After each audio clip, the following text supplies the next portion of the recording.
번째 세션 이제 이어서 저희 플립에 대해서 얘기하는 시간으로 진행하겠습니다.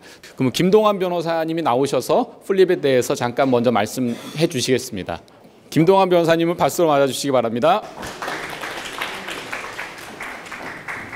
예, 안녕하세요. 방금 소개받은 김동환 변호사입니다. 저 이현수 변호사님 이렇게 발표하시는 거 처음 봤는데 실무에 도움되는 내용들이 되게 많은 것 같다는 생각이 들었습니다. 예, 그러니까 뭐 비자 이슈가 사실 최근에 저희 법인의 문의도 되게 많이 있거든요. 그러니까 예를 들어서 미국 같은 경우에는 무비자로 상용비자로, 그러니까 통상 상용비자라고 하는 걸로 다녀올 수 있는데 상용비자처럼 이제 뭐 이스타 끊어가지고 몇 번 다녀왔더니 그 다음에 미국 출입이 막혔더라. 근데 실제로 업무상 간 경우에 그런 이제 이슈들도 덜어 있고, 그러다 보니까 처음부터 미국 진출할 때 비자 전략들을 함께 고민해서 갈 필요가 있다는 생각도 들었고요. 그리고 LLC 관련해서도 이제 우리나라도 유한회사, 유한책임회사 이런 개념들이 있죠. 그리고 미국 같은 경우에는 LLC는 패스트루 관련해서는 말씀 안 하셨던 것 같긴 한데 이제 과세 관련해서 좀 다른 부분이 C컵이랑은 있어가지고 어떤 식으로 정할지도 좀 처음에 고민을 해보실 필요가 있을 것 같다는 생각이 듭니다. 예. 우리나라는 사실은 뭐 투자 비클 관점에서는 유한책임회사가 많고 유한회사는 기존에 사실 거의 보신 적이 없으셨던 걸로 이해가 됩니다. 유한회사는 보통 이제 우리나라 같은 경우에는 전 상장사 중에서는 예전에 네이버 웹툰 정도만 본 것 같고, 그게 아니면 이제 보통 다 이제 기업 공개를, 그러니까 기업 공개라는 게 자본시장법상 기업 공개가 아니라 회사 외감 대상 관련된 자료 공개를 안 하려고 글로벌 회사들이 한국에 유한책임회사를 설립을 해왔죠. 그러다가 이제 그것도 법이 개정되면서 유한책임회사로 옮겨가는 회사들도 있는데 각국마다 이제 비슷한 개념이 있다고 하더라도 적용되는 법리들이 다 다르니까 한국 법상 유한책임회사 관련된 부분이 미국 법상 그대로 적용되는 건 절대 아니거든요. 그래서 법인 구조 고려하실 때도 같이 고민해 보시면 좋을 것 같습니다. 제가 오늘 간단하게 이야기할 부분은 플립 관련된 이야기를 조금 해보려고 합니다. 그래서 사실 플립 관련해서 저희가 3월에 블록체인 세미나 하면서 한번 짚은 점이 있어서 크게 다르진 않을 수 있을 것 같은데 오늘 말씀 주신 부분에 좀 연관을 지어서 조금 이야기를 해보려고 합니다. 플립은 저희가 이제 해외 진출 관점에서 이야기를 하는 세미나인데요. 플립은 사실 엄밀히 말하면 해외 진출은 아닙니다. 해외 진출이라고 했을 때는 정말 비즈니스를 해외에서 하겠다, 미국 시장에 진출하겠다, 주로 이런 목적으로 이제 계획을 하는 경우가 많은데 미국으로부터 투자를 받겠다, 혹은 미국 이외에 다른 우리나라 외에 있는 투자자로부터 투자를 받겠다라고 할 때도 플립을 훨씬 많이 고민하거든요. 그러다 보니까 플립은 자금 조달의 관점에서 해외 진출이라고 할 수 있을 것 같은데, 그래서 이제 플립의 정의를 먼저 보면은 국내 법인이 해외 법인을 설립한 후 해외 법인을 본사로 전환하는 과정을 의미합니다.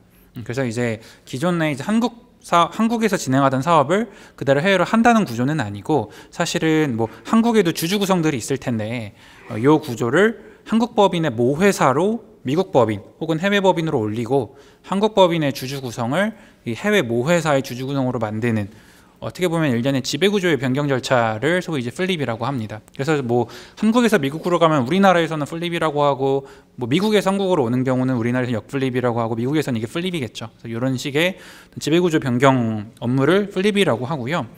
이게 왜 여기에 대한 별도의 이름이 있냐라고 하면은, 이게 사실 뭐 예를 들어서 우리나라에 설립된 A라는 주식회사랑 미국에 설립된 B라는 주식회사가 합병을 하는 거는 불가능하거든요.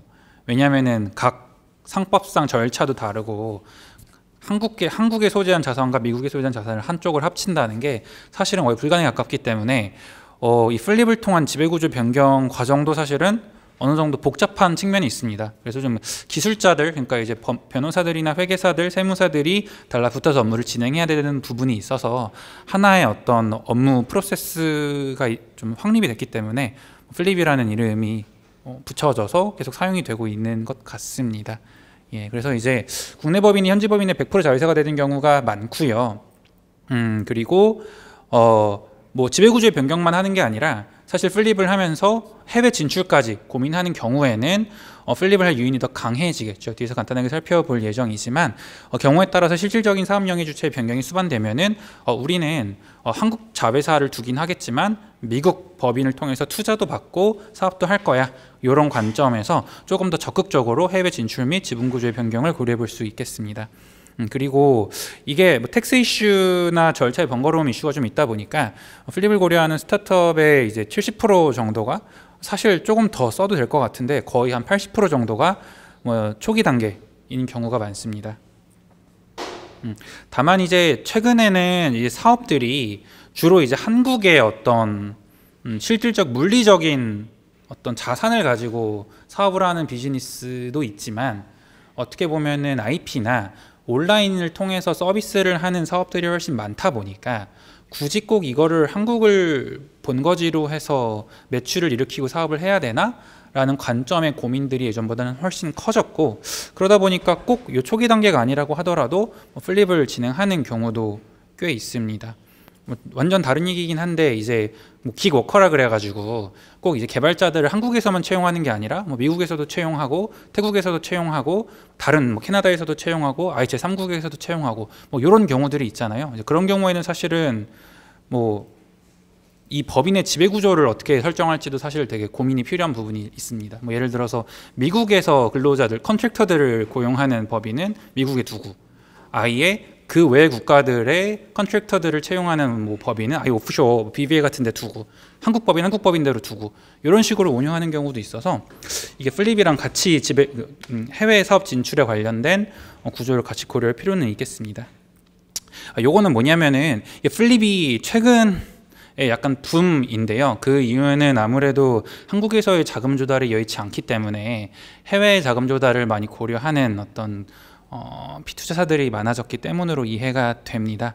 플립이 사실 약간 흐름을 타서 지금 제가 이제 일을 하면서 세 번째 플립 붐으로 이해가 되는데 이걸 가져온 건 뭐냐면은 이게 그 해외의 어떤 그 나라의 스타트업 환경을 평가하는 랭킹인데 유명한 지표 중에 하나인데 보시면은 이게 한 2020년만 하더라도 서울이 거의 막 20위권, 30위권이었는데 작년 기준으로는 이제 아시아권에서는 싱가포르, 베이징 다음에 바로 서울이라서 도쿄를 처음으로 제친 작년에도 제쳤는데 도쿄를 이제 제친 상황이라 일본보다는 한국이 투자를 받기 용이한 국가로 이해되고 있어서 자금 조달 목적에서의 플립은 사실은 예전보다는 좀 줄었다고 보는 게 맞고요. 그럼에도 불구하고 정말 유망 기업, 예를 들어 Y 콤비네이터다라고 하면은 한국 기업에는 아직까지는 투자를 하고 있지는 않아가지고 그런 식으로 이제 뭔가 투자자가 딱 정해져 있고 한국 기업은 안 돼라고 하는 상황에서는 플립을 고려해 볼 수 있겠습니다. 플립의 절차 및 방법은 일단 대표적으로 크게 두 가지 정도가 있는데요. 결국은 저희가 지분 구조를 한국 법인의 주주들을 그 모회사 새로 설립할 현지 법인의 지분 구조로 만드는 거다 보니까 첫 번째로는 주식을 교환하는 겁니다. 그러니까 미국 법인을 설립한다고 했을 때 보통 한국 법인도 이제 발기인들이 자본금을 내고 거기에 따라 이제 주식을 취득하는 형태로 주주가 되는데 그때 돈을 내는 게 아니라 현물을 낼 수도 있거든요. 우리나라도. 우리나라 같은 경우엔 법원의 인가가 필요한데요. 이런 식으로 이제 미국에서도 미국 법인을 설립함에 있어서 돈을 내는 게 아니라 내가 가지고 있는 한국 법인의 주식을 낼게 라는 관점에서 접근을 하는 거죠. 그러면은 한국 법인에 있는 모든 주주들이 현물 출자에 참여를 하면은 미국 법인은 한국 법인의 주식을 100% 가지게 되는 거고요. 그리고 그 지분 비율에 따라서 미국 법인의 주식을 취득하겠죠. 그러다 보니까 그런 식으로 지배구조가 변경되는 방식입니다. 실제로 이 프로세스를 위해서는 일단 국내 법인의 주주들의 동의가 필요하겠고요. 그리고 현물 출자하는 거다 보니까 이 현물 출자하는 자산, 국내 주식에 대한 가치평가가 필요하고요. 그 다음에 현지 법인을 설립하고 주식을 교환하는 계약이 체결됨과 동시에 거기에 따른 외국환 신고가 병행이 돼야 됩니다. 이런 업무들 2번 같은 경우에는 이제 회계법인에서 진행을 하는 거고 3번, 4번은 변호사들이 진행을 하는 통상 그런 식으로 구조가 되어 있고요. 플립이 이제 어느 정도 기계화가 돼서 착착착 진행되는 부분이 있어서 나는 플립 할 거야 라고 그냥 다른 건 고려 안 하고 플립을 일단 할 거야 라고 생각을 하시면 이런 간단한 프로세스로 진행이 되면 됩니다. 그리고 그 다음에는 이제 소위 말하는 일반적인 플립에서 조금씩 변경이 하고 싶어 라고 했을 때 이제 좀 고민되는 부분들인데요. 또 다른 플립의 방식으로는 이제 뭐 해외 법인이 국내 법인의 주주들로부터 주식을 매입하고 그 매매 대금을 지급하는 방식입니다. 그러니까 쉽게 생각해서 미국 법인이 한국 법인의 주주들로부터 주식을 다 사는 거예요. 그러면은 완전 자회사로 미국 법인 밑에 한국 법인이 있겠죠. 이렇게 돼도 플립이 되는데, 이걸 위한 전제 조건은 위랑 다른 점은 주식을 매입할 돈이 필요하겠죠. 그러다 보니까 누군가는 미국 법인에 돈을 넣어야 됩니다. 그러다 보니까 투자자들이 뭐 임시로라도 들고 있는 지분 이외에 별도의 자금을 융통해서 미국 법인에 넣어야 되는 그런 이슈가 발생을 하죠. 설령 매매 계약을 통해서 나중에 다시 금방 자기한테 돌아오더라도 관련된 자금이 있어야 매매가 이루어지는 측면이 있고요. 다만 이제 이때의 좀 장점은 주식 교환 이런 형태가 아니라 주식을 사고 파는 거래다 보니까 지분의 조정이 어느 정도는 조금 더 수월한 측면이 있습니다. 우리나라도 벤처기업 같은 경우에는 뭐 예를 들어서 복수결권이 부여가 되어 있긴 하지만 미국 법인은 훨씬 더 자유롭게, 델라웨어 같은 경우에는 복수결권을 적용할 수 있죠. 그러다 보니까 나는 미국에서 투자 받을 건데 창업자인데 복수결권을 가지고 싶어 라고 하면 사실은 복수결권이 없는 주식과 있는 주식의 주식 가치 평가는 달라질 수밖에 없지만 뭐 그거를 주식 교환에 반영하는 건 되게 어려울 수 있겠으나 주식 매매를 함에 있어서는 어느 정도 반영을 해서 그러면은 너는 전환우선주 가지고 있었는데 보통주, 나는 보통주인데 우선주를 바꾸면서 복수 의결권을 넣을래, 이런 식으로 조금 조율이 비교적 쉬운 뭐 그런 측면이 있습니다. 그 이외에 이제 다양한 방식도 있고, 그리고 이제 뭐 이게 결국은 텍스랑 비용의 이슈 때문에 그러니까 플립 이후에 사업이 어려운 건 차치하더라도 플립을 시도하려다가 중간에 중단하는 이유들은 보통 비용 이슈다 보니까 이 비용을 어떻게 줄일지에 대한 고민들을 많이 하시고 사실 이 방법 이외에는 텍스 리스크가 없다고는 볼 수는 없는데 그래도 어떻게든 최소한 줄이기 위한 방법들을 많이 고민을 조금 하는 편입니다. 그래서 일단은 좀 뒤에 가서 좀 이야기를 하거나 Q&A에서 얘기를 해보면 좋을 것 같고요. 그래서 이제 플립 진행식 고려사항들을 좀 설명을 드리면은 방금 말씀드린 세금이랑 비용 이슈입니다. 이제 가장 다들 아시다시피 이게 지금 양도소득세 이슈가 발생을 하죠. 현물 출자 같은 경우에는 주식의 양도를 보기 때문에 예를 들어 창업자 같은 경우에는 액면가로 주식을 취득했는데 현재 기업 가치, 요 기업 가치는 저희 투자 받을 때 밸류에이션을 의미하는 건 아니고요. 현물 출자할 때의 주식 가치 평가액을 의미합니다. 그럼에도 이제 주식 가치가 너무 높아지는 경우에는 나는 그냥 주식을 판 게 아니라 그냥 플립만 한 건데 그 시세 차익에 대한 양도세를 창업자들이 이제 부담을 하다 보니까 창업자가 조금 부담스러운 측면이 있죠. 그래서 창업자 입장에서는 그렇고 투자자 관점에서는 사실 양도를 하더라도 양도 차익이 발생하지 않는 경우도 많아서 이 이슈는 투자자보다는 창업자에게 조금 더 중요하게 다가가는 이슈입니다. 그리고 미국 세법상 현물 출자에 대한 과세 여부 관련해서도 좀 검토는 필요한 부분이 있고요. 그리고 이제 아까 말씀드렸듯이 회계법인이나 법무법인의 도움이 필요하다 보니까 거기에 따른 비용도 발생을 하게 됩니다. 그래서 그런 비용들이 아무래도 부담이 있으셔서 저희가 플립을 진행하다가 중간에 취소하는 사례도 종종 있습니다. 그러니까 물론 이제 양도세가 생각보다 줄일 수 있는 어떤 방법이 없다거나 아니면은 비용 부담뿐만이 아니라 그냥 기존의 한국 투자자들 사이에서 이렇게 합의를 했다가 이거 안 될 것 같아 라고 이제 어그러지면서 중단되는 경우들도 크게 이제 두 가지 유형이 있는데 그 두 가지 유형에 따라 중단되는 경우도 있어서 체크해 볼 필요는 있을 것 같습니다. 그래서 이제 기업 가치를 줄이게 할 수 있는 조치들이 사실은 많지는 않습니다. 그래서 이제 기업 가치 평가가 주식에 대한 가치 평가를 해야 되니까 당연히 양도세를 적게 내려면은 기업 가치가 적어져야겠죠. 근데 이제 이거를 의도적으로 적게 할 수는 없고 가장 쉽게 생각할 수 있는 게 감액배당 같은 경우에는 배당 관련된 소득 관련된 세금도 안 내시잖아요. 그러다 보니까 뭔가 감액배당 하면서 예를 들어서 그 대표이사 창업자에게만 차등 배당식으로 일단 많이 배당을 해서 회사 기업 가치를 줄이고 플립을 한 다음에 창업자 개인이 미국 법인에 자금을 증여하는 방식은 어때? 이런 식의 접근도 가능하거든요. 그러니까 이제 어떻게든 돈을 적게 내려고 많은 노력들을 하고 각 이슈들마다 조금씩은 고려해야 될 이슈들이 있어가지고 여러 가지 방법들이 있을 수는 있겠습니다.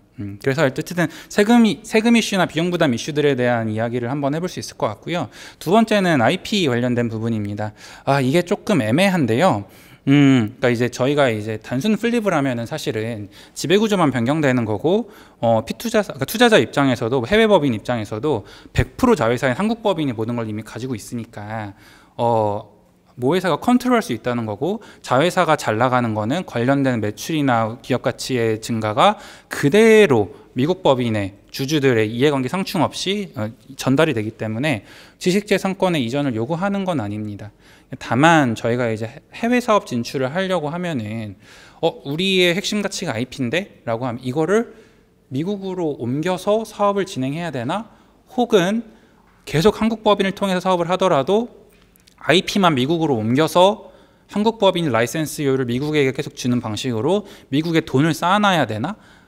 그러니까 이제 사업하는 전략에 따라서 다양한 방식을 생각할 수 있는데, 그러다 보니까는 이 플립을 한 다음에 IP를 어디서 관리할지에 대한 계약 구조와 거기에 따른 캐시플로우도 고민이 반드시 필요합니다. 그래서 이제 라이센스 계약이나 IP 이전 계약 관련돼서도 보통 수반에서 업무를 많이 진행하고요. 다만 이제 이런 건 있을 수 있습니다. 저희가 이제 그 미국 법인에 투자할 때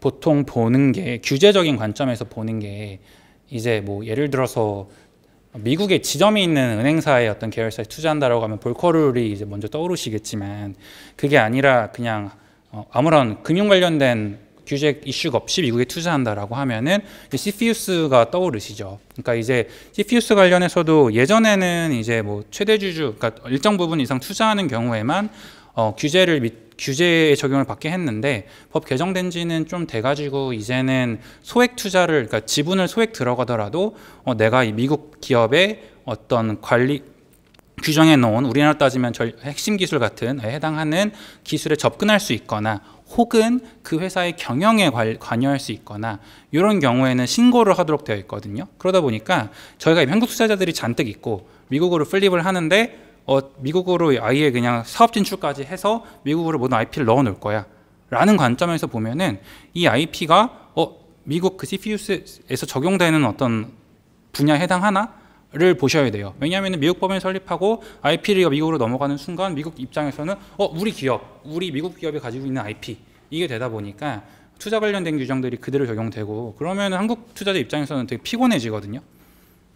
그런 이슈들이 발생할 수 있다 보니까 이게 단순히 사업 진출 관점에서만 고려할 게 아니라, 왜냐면은 이제 플립을 할 때 한국 투자자가 안 붙어 있으면 상관이 없는데 보통 붙어 있는 경우가 많으니까 한국 투자자들의 어떤 이해관계, 설득 과정에서의 동의도 필요하고, 플립 이후에 해외 자금 조달을 받으면서 미국 투자자와 이제 한국 투자자 사이 이해관계 조율도 필요한 부분이 있다 보니까 그런 부분들이 사실 반드시 조금 같이 검토될 필요는 있겠습니다. 그리고 이제 같이 관련해서 결국 기존의 투자자의 동의 이슈입니다.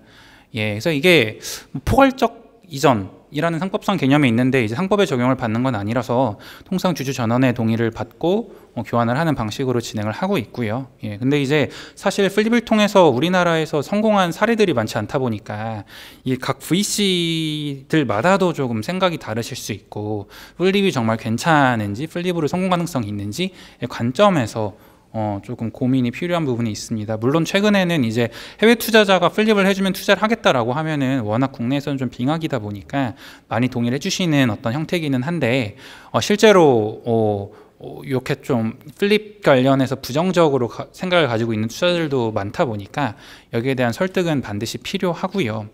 왜냐하면은 결국은 미국이라는 국가에서의 법률은 한국에서 100% 컨트롤이 불가능하고, 미국 투자자가 들어온다고 하니까 이제 미국 투자자와의 어떤 이해관계 조율을 생각을 해야 되잖아요. 그러다 보니까는 고려할 부분이 사실은 한국 투자자 입장에서는 조금 더 많아지게 됩니다. 오히려 플립을 하는 쪽보다도 한국 투자자 관점에서도 고려할 부분들이 많아지다 보니까 조금은 서로 바라보는 포인트 오브 뷰가 다를 수는 있을 것 같아요.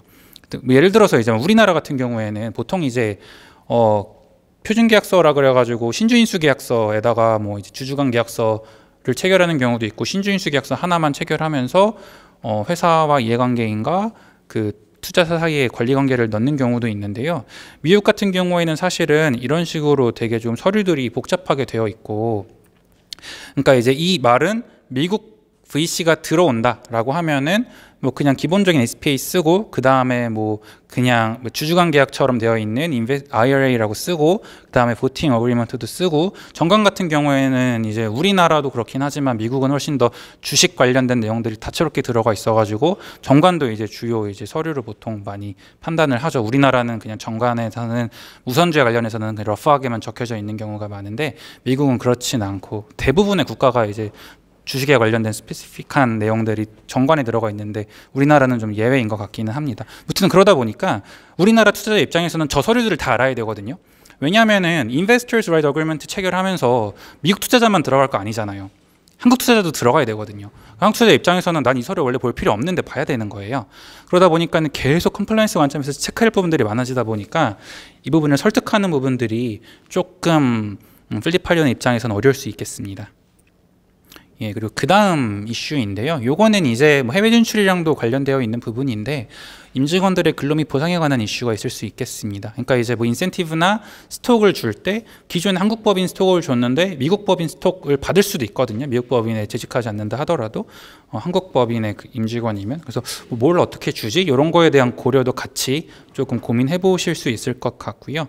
비자도 되게 중요한 부분이죠. 이벤트께서 되게 많이 설명을 해주셨던 부분이라 넘어가도록 하겠습니다. 그리고 외국환거래법상의 신고 이슈는 사실은 이건 변호사가 신경 쓸 부분이라 신경 쓰실 건 아닌데, 그러니까 이제 그 우리나라는 외국환거래법이라는 게 있어서 소위 자본거래, 그러니까 뭐 출자를 하든 대여를 하든 이런 자본거래에 있어서는 필요한 신고들을 다 뭐 경우에 따라서는 한국은행 아니면 외국환은행, 지정거래 외국환은행이라는 게 있어가지고 신고를 하도록 하고 있고요. 플립 같은 경우에는 이제 결국 기존의 한국 법인 주주들이 미국 법인의 주식을 취득하는 거다 보니까 뭐 지분율 이런 기준들에 따라서 일부는 뭐 증권 한국은행에 신고, 일부는 뭐 외국한 은행에 신고라고 해야 되는데 경우에 따라서는 이제 이걸 공동 투자로 보는 경우가 있어요. 그러다 보니까는 공동 투자에 해당하는지는 공동 투자로 실제로 지정거래 외국한 은행에서 공동 투자로 보는지는 약간의 좀 차이가 있어가지고 그런 부분에 신경 쓰실 필요가 있을 것 같고요. 그리고 이게 조금 어려우면은 이제 뭐 예를 들어서 외국환거래법상 신고 의무가 없는 방식으로 플립을 하도록 하는 니즈도 있었어요. 저희가 업무를 했던 케이스 중에서. 그러다 보면은 좀 특이한 방식으로 플립을 이제 진행하는 경우도 있어서 혹시나 일정 주주 중에 나는 외국환거래법상 신고하기 싫어라는 주주가 있으면은 회사의 니즈에 맞춰서 구조를 틀어야 될 수도 있다는 점 말씀을 드립니다.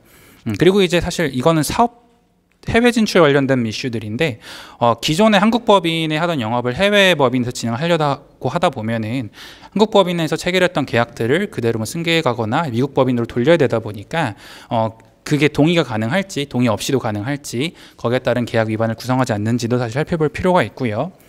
DB 관련된 부분들은 개인정보 관련된 부분이 특히 크죠. 개인정보의 국외 이전 관련해서는 뭐 우리나라든 미국이든 EU든 다 되게 예민하게 보고 있는 부분이라 뭐 예를 들어서 우리나라도 사실 지금 아마존, 그러니까 AWS 쓰고 있으면 국외 이전 관련된 규정 준수를 하셔야 돼요. 근데 이제 그런 것처럼 이제 국외 이전 관련돼서 조금 더 준수할 부분들이 많아진다라고 볼 수 있겠습니다. 예, 그래서 이제 고려되는 사항들은 간단하게 그냥 2가지, 3가지 정도로 적어놨는데 아까 처음 말씀드렸듯이 이제 이거는 사실은 플립이 실제로 필요하신가요? 라고 적어놓은 이유는 제가 플립 업무를 그래도 많이 종종 하는 편이지만 실제로 플립을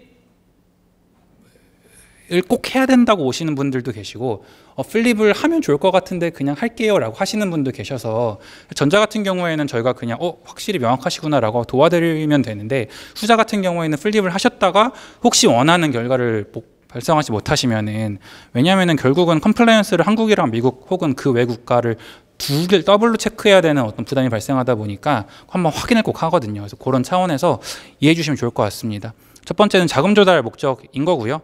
설명드렸던 내용들이 대부분 들어가 있습니다. 예, 그래서 그냥 해외 VC들은 투자를 받는 게 어느 정도 커밋이 소프트하게라도 있다 라고 하면은 이제 플립을 진행하면 되는데 근데 이때 문제는 커밋을 길게 안 주죠. 그래서 예를 들어서 나 한 달 기간 안에 플립해 그럼 돈 넣어줄게 막 이런 경우가 더 많거든요. 3달 내달 기다려주는 경우도 있겠지만 감사하게도 그런 경우가 많지 않다 보니까 그러면은 아까 말씀드렸던 절차를 한 달 이내 어떻게 다 진행하지? 이제 이거에 대한 이제 스트레스가 좀 있는 거죠. 그러면 이제 또 VC들이랑 협의해서 플립 하되 여기까지만 진행하고 여기 나머지 부분들은 계약 관계를 일단 풀어놓고 뭐 이런 식의 실무상 이슈들이 있긴 합니다. 네, 그리고 나머지 내용들은 설명드렸던 내용들이라서 생략할 수 있을 것 같고요.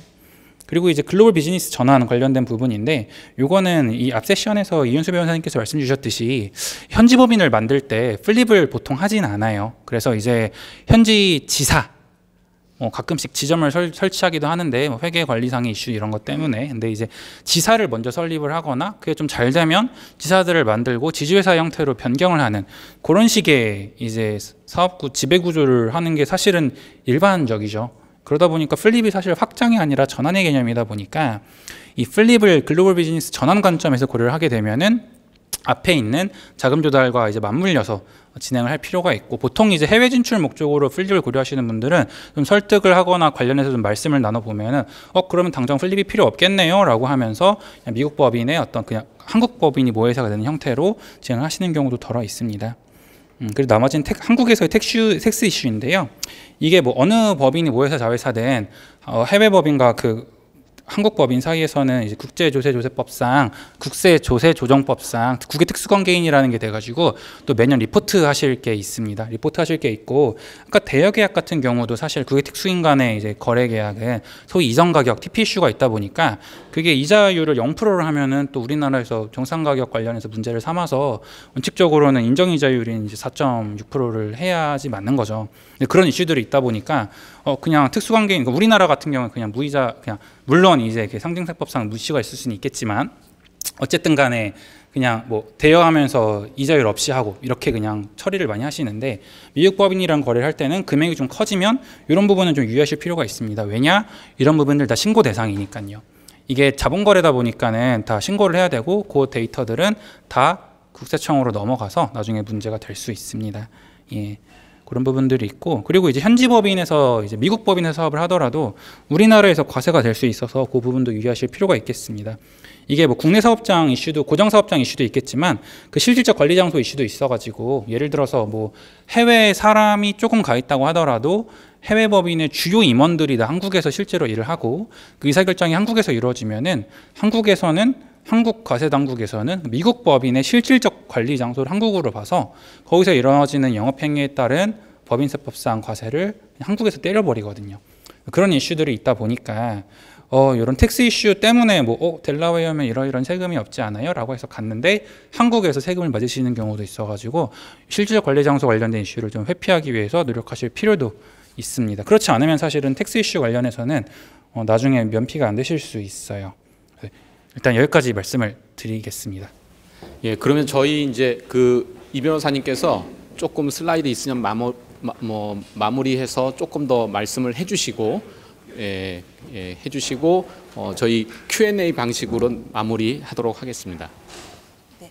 근데 김동완 변호사님께서 워낙 설명을 잘 해주셔서 다 커버를 해주셨거든요. 기본적인 거는. 그래서 한 가지는 플립은 모든 회사가 다 필요한 거는 아닙니다. 그거는 맞는데, 예를 들어서 우리는 미국에서 비즈니스를 할 거야, 계약을 하고 비즈니스만 할 거야가 목적이신 분들은 플립은 굳이 필요는 없으세요. 그냥 지사만으로 비즈니스를 운영하실 수 있으세요. 하지만 우리는 미국이 아무래도 투자 액수가 크고 그렇기 때문에 우리는 미국 투자자에게 투자를 받고 싶어. 지금 당장은 아무런 게 없지만 앞으로 우리는 투자를 미국에서 받고 싶고 그 투자자들과 함께 이제 글로벌 비즈니스를 하고 싶어라는 그런 이제 목적이 있으시다면 플립이 맞으세요. 그러니까 플립은 해외에서 투자를 받기 위해서 하시는 거인데, 미국 투자자들은 사실 가끔 그런 분들이 있으세요. 저희 미국에 지사를 내고 그 지사에 미국에서 투자 받으려고요, 이렇게 말씀하시는 경우는 있는데, 지사에는 사실 투자를 하지 않으세요. 지사에 투자를 하시는 경우는 없으셔서 플립을 설립해서 투자를 받기는 어려우세요. 다들 본사에 투자를 하시기 때문에. 그렇기 때문에 굳이 미국 회사를 본사로 만드는 이제 플립이란 절차를 하게 되는 거거든요. 그래서 미국에서 투자를 받고 싶고 그럴 계획이 있다고 하시는 회사들에게는 플립을 미리 하시는 게 좋으세요. 이제 김동완 변호사님께서 말씀하신 것처럼 플립할 때 문제가 뭐냐면 이제 미국 쪽에서는 그런 이슈가 없는데 한국 쪽에서는 양도세 이슈가 있거든요.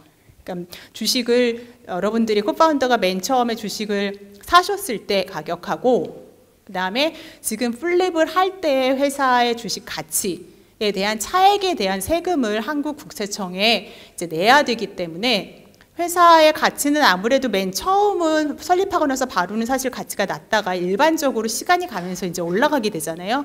뭐 매출도 올라가게 되거나 아니면 직원도 좀 있게 되거나 계약도 하게 되거나 그래서 아무래도 가치가 올라가기 때문에 플립은 빨리 하시는 게 좋으세요. 다른 것 때문이 아니라 주주들의 그 양도세금 내는 액수를 줄이기 위해서. 그래서 어떤 분들은 저희 투자 받으면 그 돈으로 플립할래요 라고 얘기하시는 분들도 있는데 그러시면 안 되는 게 투자를 받으실 때 이 회사의 밸류에이션이 셋되는 다큐멘트가 만들어지게 되는 거잖아요. 그래서 그 밸류에이션보다 낮추기가 더 어려워지거든요. 그래서 거의 대부분 투자자가 우리 투자할게 하는 경우는 잠깐 기다리세요. 그리고 플립을 하고 나서 그 다음에 이제 투자를 받으시는 경우가 있는데 그래서 플립은 좀 저희 기다렸다가 좀 수입이 생기면 그때 할래요 라고 하시면 좀 늦는 게 김동완 변호사님께서 말씀해 주신 것처럼 양도세를 너무 많이 내게 돼요. 그래서 플립은 빠르면 빠를수록 좋습니다. 빨리 하시는 게 좋고 그 다음에 플립할 때 고려해야 될 것들은 뭐 여러 가지가 있기는 한데요. 다 말씀해 주셨고 그 한국 주주들하고 계약 내용을 그대로 킵할 건지 아니면 이제 넘어오면서 좀 바뀔 건지를 이제 주주들하고 좀 동의가 되셔야 돼요. 무슨 얘기냐면 한국에 있는 주식을 이제 주고 미국 회사 주식을 받으시는 거잖아요. 그러니까 미국 회사랑 주식 계약서를 다시 서명을 하시는 거세요. 그래서 지금은 없어졌지만 예전에는 그 연대보증이라 그러죠. 그래서 CEO가 투자를 받았지만 CEO가 그거를 책임을 져야 돼서 못 받거나 회사가 부도나면은 뭐 그걸 개인적으로 책임져야 되는 그런 조항이 예전에는 한국에 있었는데 미국은 그게 불법입니다. 투자는 내가 이 돈을 잃을 수도 있다는 리스크가 있어야 투자로 인정이 되기 때문에 미국에선 그런 조항이 없어요. 그래서 예전에는 플립을 할 때 그게 이제 플립을 해서 새로 계약서를 할 때 한국 계약서에 있는 그런 내용들을 다 이렇게 쳐버렸어요. 지워버렸어요. 미국은 그게 안 됩니다. 라고 해서 대표님들이 플립할 때 되게 좋아하셨어요. 이제 연대보증이 이제 없다고. 그래서 그리고 간혹 투자자들마다 이제 보통 기관 투자일 때인데 사이드 레러 해가지고 추가로 뭐 이렇게 더 개런티 해주시는 게 있었는데 그런 거를 플립할 때도 동일하게 올 건지 아니면 조금 이렇게 다 쳐버리고 조금 바뀔 건지 뭐 이런 것들도 플립할 때는 고려를 좀 하셔야지 되세요. 네. 그래서 플립은 말씀드린 대로 모두에게 적용되는 건 아니고 투자를 받고 미국 투자자나 또 이제 미국이 본사일 경우는 미국 투자자뿐만 아니라 여러 나라의 투자자들도 투자를 하기 때문에 글로벌리 조금 많은 액수의 투자를 우리가 타겟으로 해서 하고 싶다 하는 기업들에게 적용이 된다고 보면 되고 질문 받으면 될 것 같습니다.